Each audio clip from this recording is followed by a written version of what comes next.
Welcome to The State of Us. Real people with honest opinions and the future of responsible media. Here's your host, Justin T. Weller. Welcome, Thanksgiving food. What a great topic. Thanksgiving food and traditions is kind of our focus today. So we're going to look at what Lance and I do for Thanksgiving, and we want to know what you guys do. But why do you care? Well, we're going to answer that in just a second. But before we do, we couldn't begin the conversation without your friendly redneck liberal, Lance Jackson.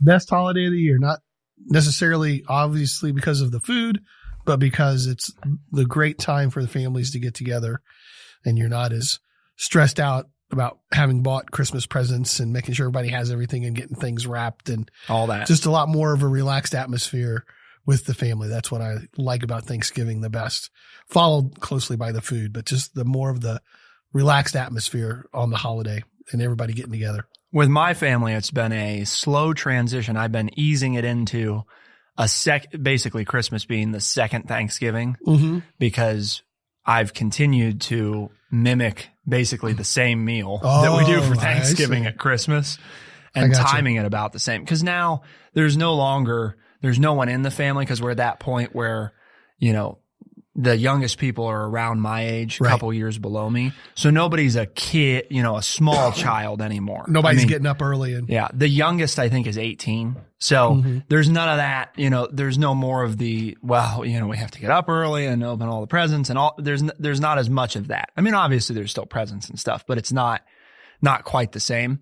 So it's been nice because it's been pushing it toward, we're going to have this meal and there's going to be food. And it just so happens that most of it is very similar, huh? Yes. A duplicate of Thanksgiving. So see, it's really I know, like two Thanksgivings. We go ham. Oh yeah. For Christmas. See, I use it as an excuse to do both. So, but the dinner meal, and since mom passed away, the dinner meal's not that big a thing on Christmas, because mom used to try to do both. But what's big at Christmas for our family is the breakfast. Oh, we make biscuits and gravy and all the different meats that you can think of and throw it out there. My sister-in-law calls it the meat fest. The meat fest. Because there's 3 or 4 different kinds of bacon and sausages and chicken and some steak and some ham steak and with fried eggs and scrambled eggs and obviously biscuits and gravy and hash browns and grits. And so we don't, now that my brother and I are kind of in charge of it since mom passed away, we just do breakfast. And then we'll get some, you know, chopped ham and some bagels for everybody who still wants to eat after you've had about 4 pounds of grease on. That's a great way to start Christmas morning. Yeah, Christmas or Christmas brunch. Because now there are no more little kids. Yeah, you know, I think my nephew's 13 or 14. So people aren't keen on waking up at the crack. So we don't have to have it early, but it's this huge spread of breakfast food for Christmas. So nice. Christmas is totally different, but I like Thanksgiving because everybody's usually a lot calmer. At Thanksgiving. Well, it's a little less formal of a holiday in terms of whether you're religious or not. I mean, it's just, it's not based around that kind of gathering. And so I think there's less traditions associated with it for most people. And so it does make it a little more relaxed, except for those of us that have to prepare the food, which is why you care if you're tuning in, whether you are a consumer of said food or whether you are the producer of the food. Chances are if you produce it, hopefully you're consuming it as well, as Lance and I are. Sometimes you get tired of it, though. I consume it 2 or 3 days afterwards because I'm so tired of looking at it because I've been to the grocery store multiple times and spent hours prepping it and making it. And it's like it comes time to eat and everybody's like, aren't you going to eat it? And I'm like, no, it's all good. I've tasted it all. It's all great. I had little nibs of it, but right now I just want to relax. Yeah. I know why my mom used to run out the kitchen door and with snow and below freezing temperatures, you get so daggone hot in the kitchen. It's just, my mom would be out fanning herself. It's like, Mom, it's cold. She goes, it's not cold enough. That's right. It gets warm. Well, you know, you got the oven going most in the morning. Yeah. And you're moving around. I mean, you're very everybody, active. So and the kitchen is full of people. Mm-hmm. So you have a lot more body heat and you open and close the oven to pull things out, put something else in. But anyway, we used to always laugh at my mom. And I remember the first Thanksgiving I did mine on my own. I said, I understand. And I walked outside and everybody got a big laugh. So feels good. So we're going to walk through today, both kind of how the gathering works for Lance and I, and then we're just going to talk about the dishes, and maybe you guys will pick up some suggestions to give a try this year. That's the hope.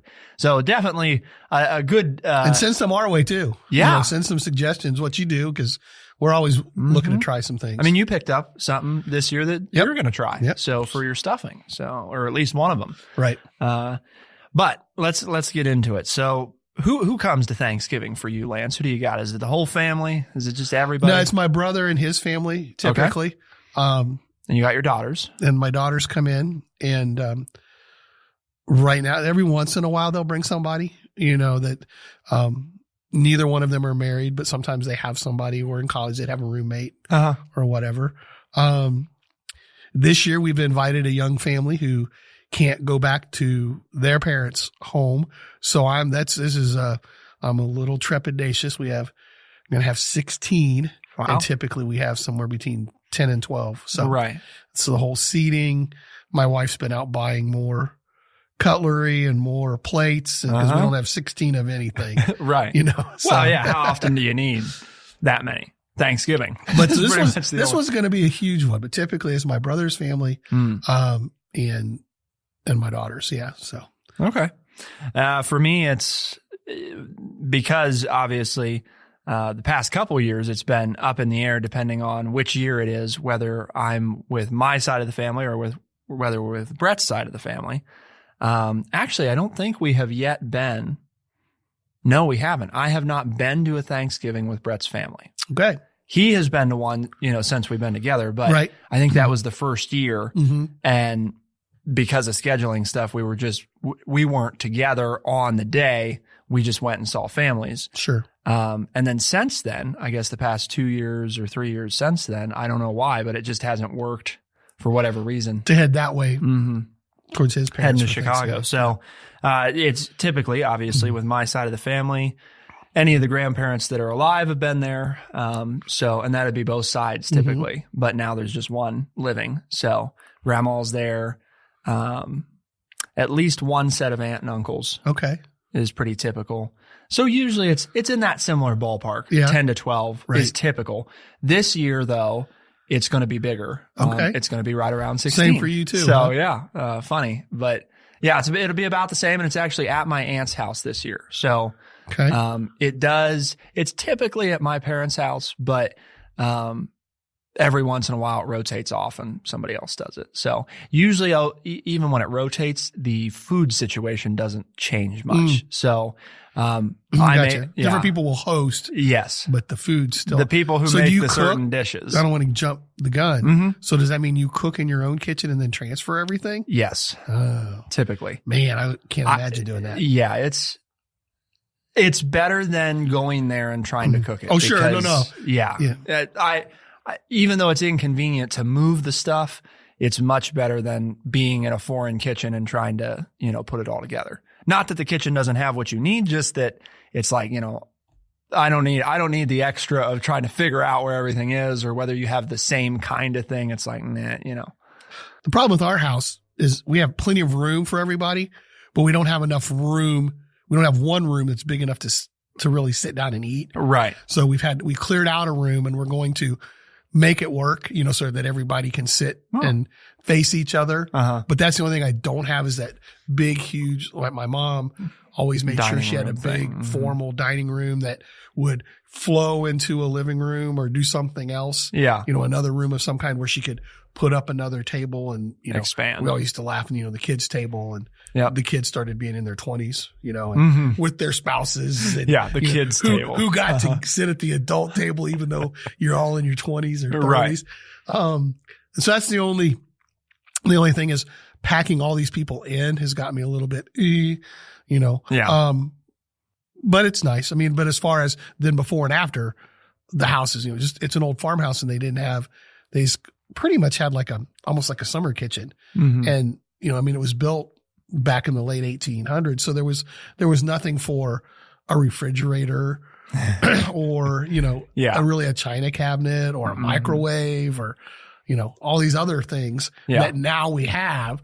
So the kitchen just has a table for about 6 or 8.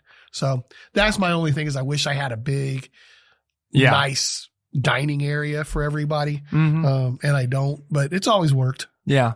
When it's at my parents' house, that's usually we don't have a single table that'll seat everybody either. Right. There's one that'll hold 8.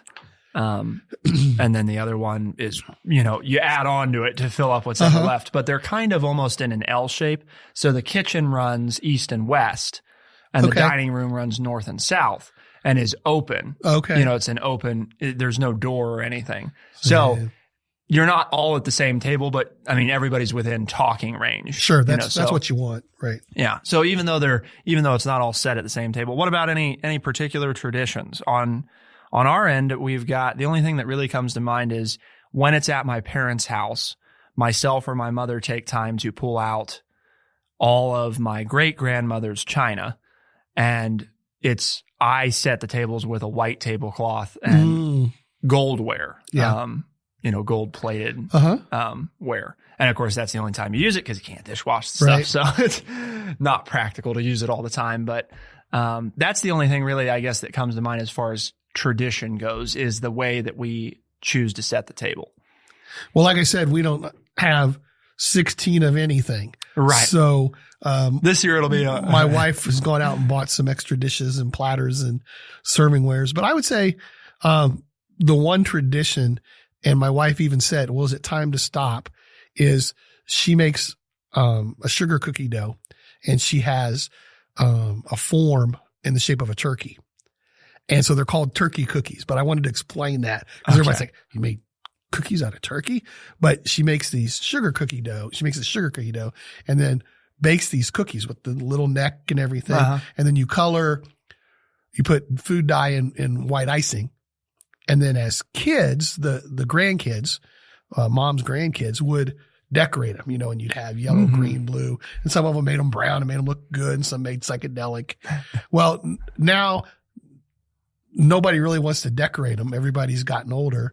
And she said, so should we even do turkey cookies? It's getting harder and harder to get people to ice them. I said, well, yeah, you have to, because our youngest daughter, who's 26, yeah, that's right. Sorry about that. She's 26. She baked a wedding cake for somebody and made this icing. And now I said, well, I think Adeline wants to try her wedding cake icing on the cookies. So my wife goes, okay, I'll make the turkey cookies again. So, it was one of those things where she thought she was going to get to stop it. But now my youngest daughter's kind of like jumped in and said, no, I want to do this. So I think that's the biggest one. That, and then afterwards, we'll either play games after the meal or my brother gets out his guitar and plays, and the musical side of the family, which I'm not a part of, does requests and sings and, which is nice for me because I just get to sit back and relax and enjoy it. So those are the two things is, the turkey cookies, and then afterwards either playing games. And now we're so big. Some of them play games and some of them sing and, everybody can and I try to sleep. That's right. Everybody let me sleep now. Let me rest. I put in my work. So you said you play games too. Yeah, a little bit. That's the other thing is pretty much play game. I don't know how typical, I would assume that it's maybe relatively typical, but yeah, playing games afterwards. And we have a family that I would consider probably a pretty game oriented family. Okay. So we'll play on occasions that aren't holidays. Of course, the holidays are a good excuse. Man, my family's so competitive. Place. They doesn't work well. They like to play games, but there's some competitive sides of us that sometimes I'm like, no, let's not play games. Let's just get along. It doesn't. Yeah. Let's do things. Well, they're cheating. Or I got the easy question. Or no. I'm like, no, we can't just play games. Everybody be nice. Right. We can all play and not care about who wins. And then everybody says, we can do that. We can do that. 20 minutes in. Yeah. Nope. And that's part of, we have a few cooperative games now that are either you all win or all lose together. You're playing the game against the game. You're not playing each other. Yeah. And so those have worked well because they avoid some of that. See, I have a real artistic family except for me. They want to play these drawing games and these things. And I'm like, I'm horrible. And, they always just make fun of me. It's like, yeah. So sometimes we play that. They started to play that in groups and give me somebody who's kind of strong in that area. Make up for it. Because I'm so bad. Yeah. Well, let's get to the main attraction, right? Okay. Thanksgiving, the food. Yeah. So I told you, for me, the whole thing about Thanksgiving is the family getting together. Yes. To me, food's second. Now, food's a close second. Yeah. But food's the excuse that we use to get everybody together. Don't get me wrong. Yeah. But number one is the chance to see everybody. But anyway, spending time together. The warm at this time of year, and the good smells and the people. Yeah. So that's always nice.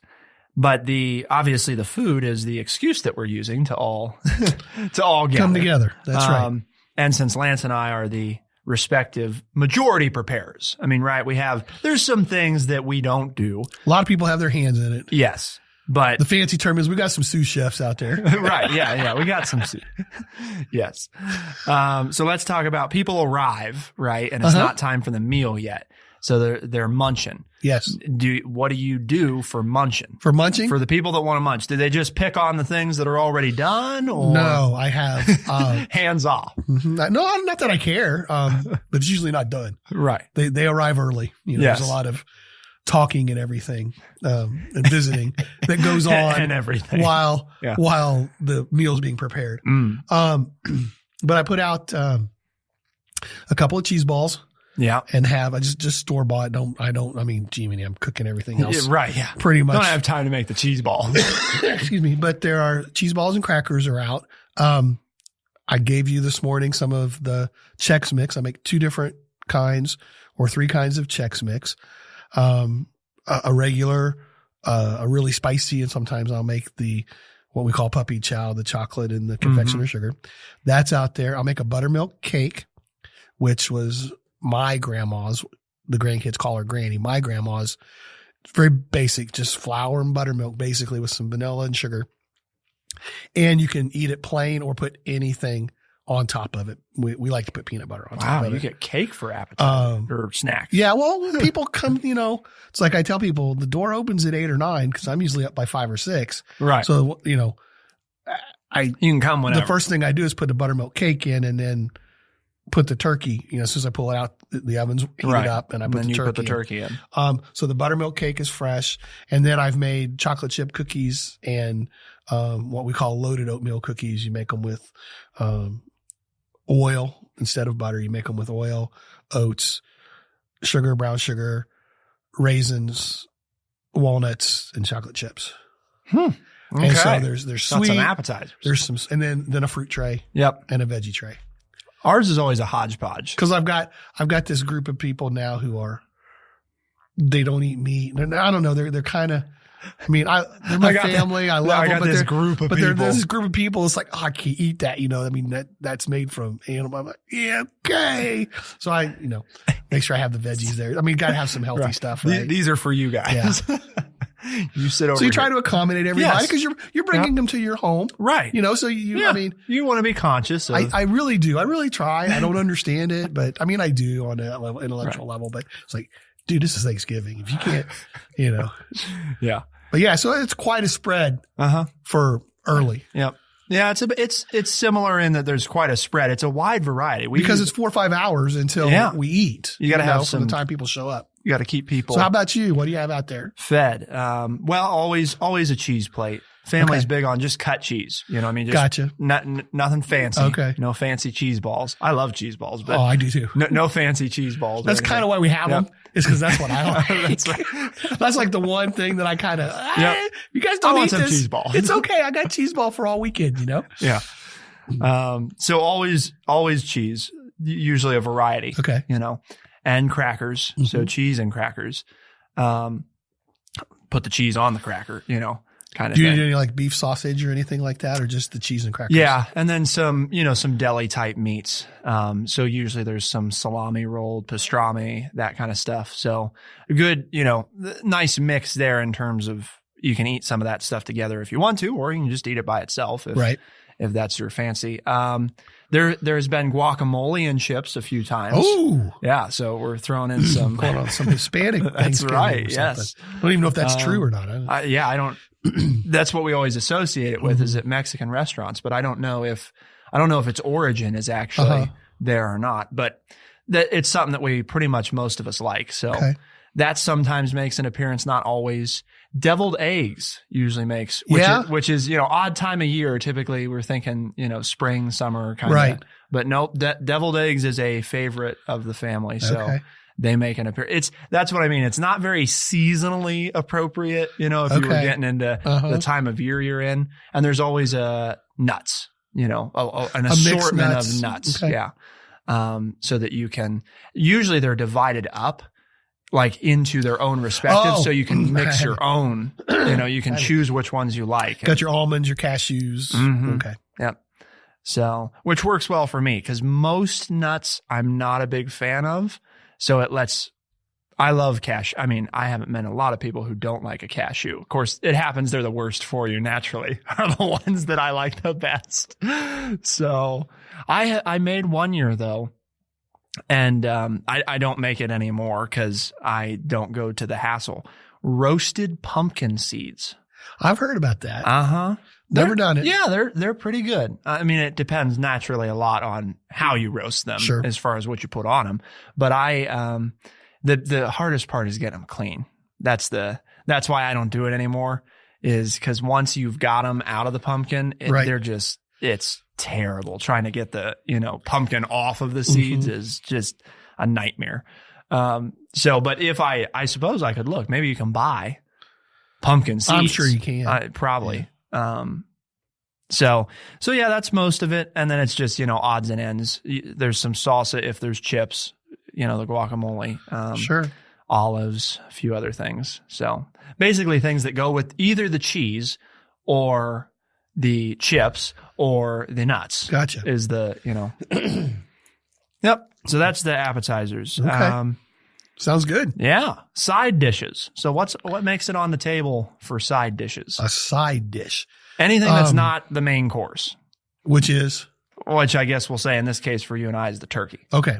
So anything other than turkey. Because stuffing's the main dish, but okay. Stuffing, homemade cranberry sauce, corn casserole, regular green beans, candied sweet potatoes, mashed potatoes, and yeast rolls. Okay. That's a nice lineup. Got a couple potatoes too.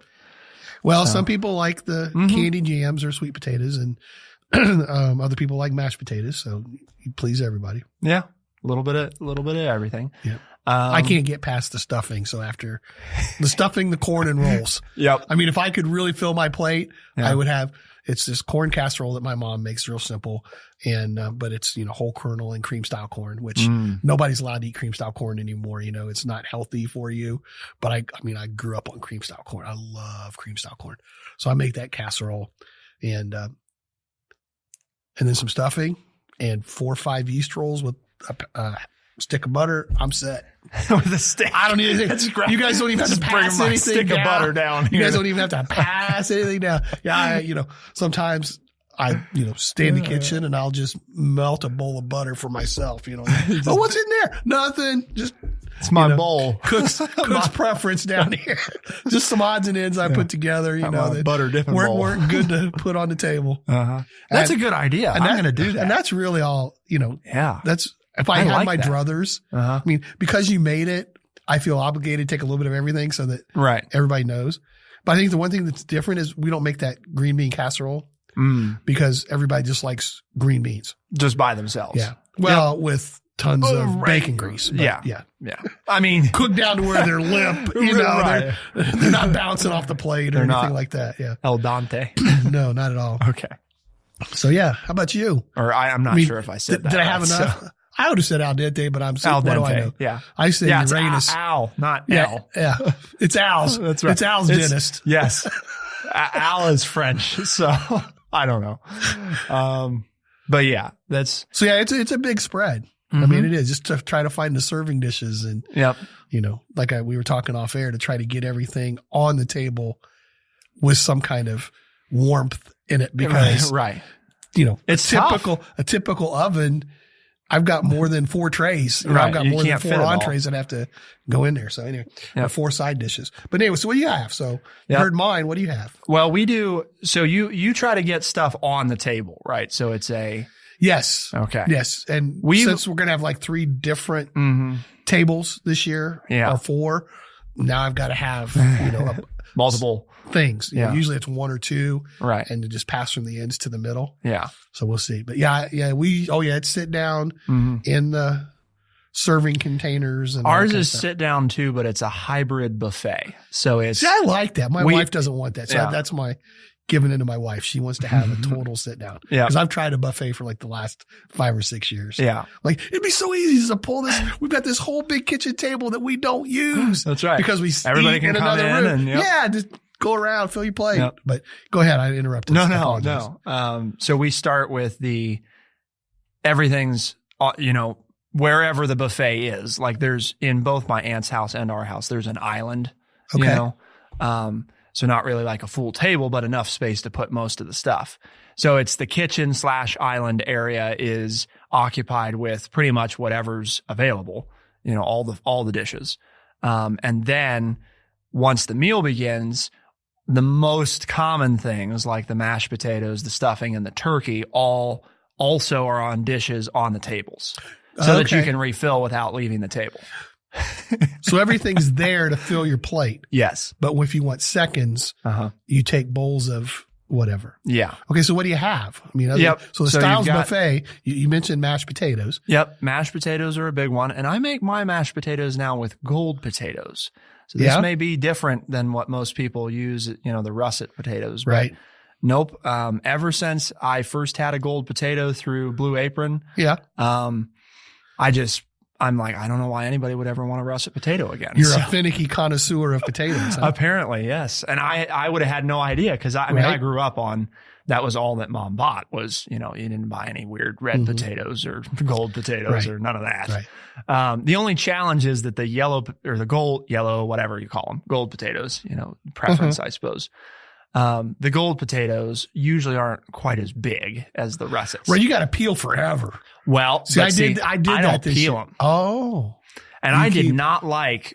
I had a friend. My mother always peeled potatoes in the mashed potatoes. They were never dirty mashed potatoes, you know, dirty mashed potatoes. But I had a friend who did that, and they used russet, and I was like, no, I was not a fan of dirty russet mashed potatoes. But I just went with it with Blue Apron, what they told me to do that time. Yeah. And ever since then, I've stuck to that because this. Do you just boil those little gold potatoes whole? No, so they're usually like the mid-size. It's hard to find very big ones, you know. So I know what you're talking about. They're smaller. Yes, they're smaller, which is why I stay away from them because it's like I ain't peeling 100 potatoes. Right. I'm gonna go for the bigger ones. I usually have them or quarter them.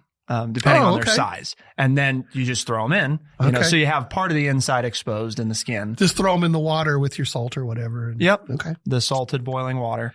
And they take about 20 minutes. You know, I mean, depends on how many we're doing, but, and then once they're done, they go, you know, back in the pot I cooked them in. So I don't transfer them to a bowl because I throw the butter in there and it melts even faster. You just pour the water off? Yes. Pour the water. So strain them. Pour the water off, potatoes back, you know, like a pound of butter. And I'm not exaggerating. I mean, I don't know how much it is, but it's a lot of butter, milk, whole milk. And if you had buttercream milk, that'd be even better. And then a little dab of crushed powdered garlic. This is, again, one of those things that you probably wouldn't typically think of putting in mashed potatoes, but not a lot. I mean, when you take a bite, you shouldn't be like, oh, there's garlic in this. You know, it should be very, very underlying. And then salt and pepper, of course. And I use a mixer on them. Yeah. And I mean, they're like, you know, It's like more like a soup or a stew or something when it's all done. Oh, is it? Okay. So I was going to say, do you make they're very stiff diner mashed potatoes or do you make soupy mashed potatoes? Yeah, they're closer to soupy. I mean, they're, you know, they don't like run on the plate. I mean, they stay in a heap, but there's no lumps in them. They're, you know, lumpless if I've done them the way that we typically eat them. So I found out, I mean, I made mashed potatoes for years for my family. And my daughter finally said one time when she got older, she goes, Daddy, yours are good, but they don't taste like grandma's. Uh-huh. And grandma was still alive. So I went, what do you do with mashed potatoes? Right? I mean, you don't have a secret potato or anything. Did she laughed? I said, I boil them. I, salt and pepper on them, pour a little milk butter. She goes, well, nobody knows this. She goes, but I put sour cream in there. Yep. I've heard of a number of people who do that. I mean, that was like her secret recipe. I mean, it's like my daughter's, 14 years old. She goes, Dad, yours are okay, but they're not. So I just went to the store for the third time. Okay. I did my Thanksgiving, made my third trip to the store for Thanksgiving and had to get my sour cream because it went off in my brain. Got to have my sour cream for that. So mine are, you peel them off, but sour cream's the secret ingredient instead of the garlic. I like that. So you don't put as much butter or as much milk. Right. Because you have the sour cream. And that's going to make up for the, and then the mixer. So gotcha. I have to try that sometime. That's interesting. I encourage people too, if you've never had mashed potatoes made of gold potatoes, don't try it on Thanksgiving, but do it. I like it because you just saved me all this time peeling. Mm-hmm. The skins are a lot thinner. I know that. They're not as tough. And so really they almost disintegrate. Dissolve. I mean, some of the smaller pieces, there's not a lot of skin left. Right. And even the skin that is left, you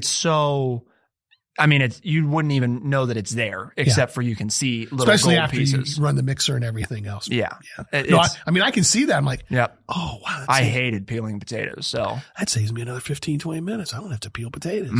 Because this year I went and I spent more on my potatoes. Yeah. There were some that were on a better price, but the kind of potatoes I always get, but they were bigger. And I'm like, it's going to be quicker to peel. I don't want to peel these little tiny, but with all these extra people coming. Yeah. So anyway. Yeah, that's always a challenge.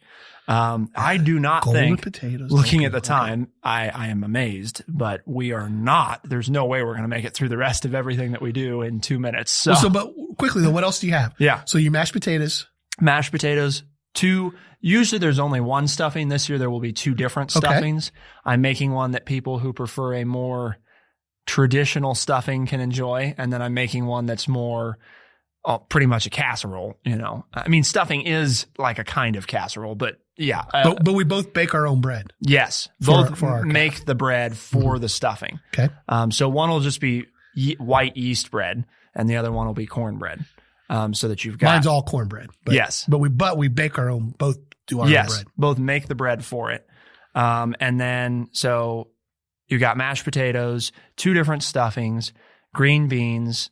You do straight green beans or do you do the straight green beans? Okay. Yeah. I mean, once in a while there's a casserole, but most of our people are the same way. As long as there's been bacon, salt, and butter, they're fine just like that. And then other than that, we've got, what else? Do you do a cranberry sauce or a sauce of any kind? Or I don't. Of course, they make the gravy from the broth of the turkey. Right. That's always my aunt typically or mom who are doing that using grandma's, recipe for the gravy. And then sometimes there's a third kind of potatoes, au gratin potatoes. Oh, for Thanksgiving. Okay. Yeah. So, again, not typically what you think of in season, but once in a while. Not this year. I don't think there will be. And then there's salad, because we have some people who are along the same lines of something else. So some greens. Yeah. Get some greens in there. Yeah. Some salad. I think that's it. So what about your desserts quickly? Oh, there's corn too. Yeah. You have corn. Do you just regular old corn or do you do something to it? Typically it's regular. I don't make the corn. Okay. That's usually mother or aunt. Gotcha. They usually do the green beans and the corn. So desserts, you just got everything, right? Cookies, pie, cherry pie. Oh, no, I make, you have the stuff from the morning. Yeah. But what do you do for desserts? Well, that's what I'm saying. Oh, everything. you've got, and you have, what kind of pies do you have? Cherry, pecan, butterscotch. Those are like always. Do you make those or somebody? And pumpkin pie, of course. Does somebody make those or do you buy them or? Not anymore. Nobody makes them anymore. I've wanted to take that on, but honestly, that's one of those things I have to spend a lot of time on ahead of time getting right before I feel good about trying to do it for everyone. Because you mess that up and boy, if you ruin dessert, that's an easy way to ruin the show. I make desserts and I just, make them. I have pumpkin pie and pecan pie. And then we make something for the people who don't like pie. My mom called it Charlie Brown, and it's a shortbread base that you bake it first. Then you lather on chocolate pudding. And then there's a Cool Whip, cream cheese mixture that you whip up. And it's kind of a whipped thing, softened, and you put that over it. Then you take the rest of your Cool Whip and put that over the top. And then you can sprinkle it with nuts of your choice. The kids don't like the nuts. So, and then you refrigerate it and you serve it cold. And then you've got all the cookies and everything else that we had out for pre-meal. Yeah. But, usually that's it. Yeah. For cookies too. For dessert. Right. I mean, you've still got the oatmeal cookies. You've got the buttermilk cake that's still there. You've got chocolate chip cookies that are there. You've got the turkey cookies, the iced turkey cookies that are there. And then you add a fresh baked, because I do them, pumpkin pie, pecan pie, had some peaches left over we actually got a decent crop last summer. So last year I made a peach cobbler as well, but everything's made. I don't bring in any outside Dutch stuff for dessert. Apple. That's what I was forgetting. That's what you like. Not an apple crumb. Not apple crumb. I mean, I like apple crumb, but a Dutch apple. Dutch apple pie. Yeah. Mrs. Jackson said she'd work on one with me for you. So we'll. Yeah. Not for Thanksgiving, but we'll work on getting you a Dutch apple pie since that's your favorite. Yeah. I much better than regular apple. Apple's fine, but Dutch apple is quite delicious. And then the turkey, right? So you do it the day of, 2 turkeys. Yeah, well, I do one the night before. I mean, it's out on the cabinet out there cooling on Wednesday, usually by 8 or 9 o'clock if anybody wants to. But then, I start my main turkey that I'm going to serve in the morning. In the morning, early, like 4 or 5 o'clock in the morning. Yeah, put it the classic. Get up and get going on that turkey. Have it in the brine all night. Pull it out of the brine. Rinse it off. Put it in and have it done by mid-morning, and then the oven's warm and you just start shoving in the trays of everything all else. The sides, and as it comes out and then it's done and your yeast rolls have risen, you start throwing them in the oven and you just alternate stuff and try to keep it warm, and ta-da. Yeah, there you go. When it gets done, you eat. Enjoy. And if anybody's hungry, they've got cheese ball and crackers and you're going to put an onion in the cavity this year, right? No, that's on the second one. Oh, that's the I'm second not going to mess up the one. Okay. But the one that everybody likes, because that's my sister's brine from California, a special brine that I've used now for about 8 or 9 years, and everybody actually really likes it. So I'm going to experiment with the second one.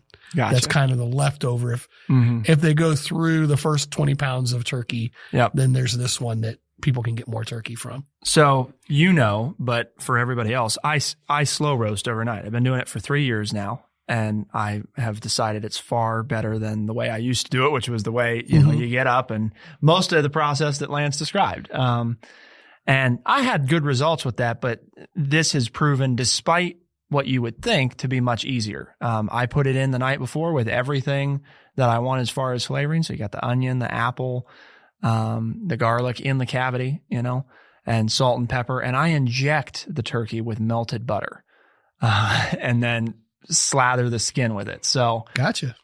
Hardcore on the butter. There you go. I have an injector, and shoot the turkey up with butter. Never done that. It leaks out of the turkey. Wow. Okay. Cover it and overnight. And then in the morning you take it off, take the foil off for an hour and let the skin crisp, and you're done. So you don't baste it at all? Nope. That was another one of those things I read about, and I just decided to try it once. And they talked about, obviously part of the reason you have to baste is if you open the door to baste, you let out a lot of the steam. Sure. So one of the great things about overnight is once it's in, don't open it. and stand about 10 feet back when you open it. When you do open it. Yeah.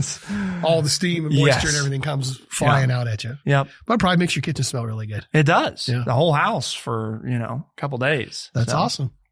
All right. Well, that's about all the time we've got, a little over, but we try to get through it all for you guys. So let us know your thoughts. And if you want specifics on recipes, of course, at TrueChat.org, we'll get you the details. I guess I can't speak for Lance. He might have to get a copyright release on some of his proprietary recipes. It's a dash of this and a pinch of that. That's the way Grandma and my mom cooked. So that's all my recipes say. Yeah. Yep. I tried to pin them down and I don't know. So it looks right. How big? Yeah, right. Or it feels right. Or it tastes right. That's what I do. Yep. Okay. Well, let us know. And you can listen to True Chat all kinds of places, right, Lance? What do we got? You got Stitcher, you got Spotify, you got Apple Podcasts, and anywhere that fine podcasts are produced. Excellent. All right. So find us, tune in, subscribe wherever and whenever. We're here to entertain and hopefully inform you. Today was more the entertain, probably. But we'll be back Wednesday, the day before Thanksgiving, and we'll be back Friday. So make sure to tune in because keep us on around the holidays. You'll get the full scoop on everything that's happening in the world that you need to know. For the State of Us on True Chat in Urbana, Ohio, I'm Justin T. Weller. And I'm Lance Jackson. Thank you so much for tuning in. We'll see you next time. Be the change.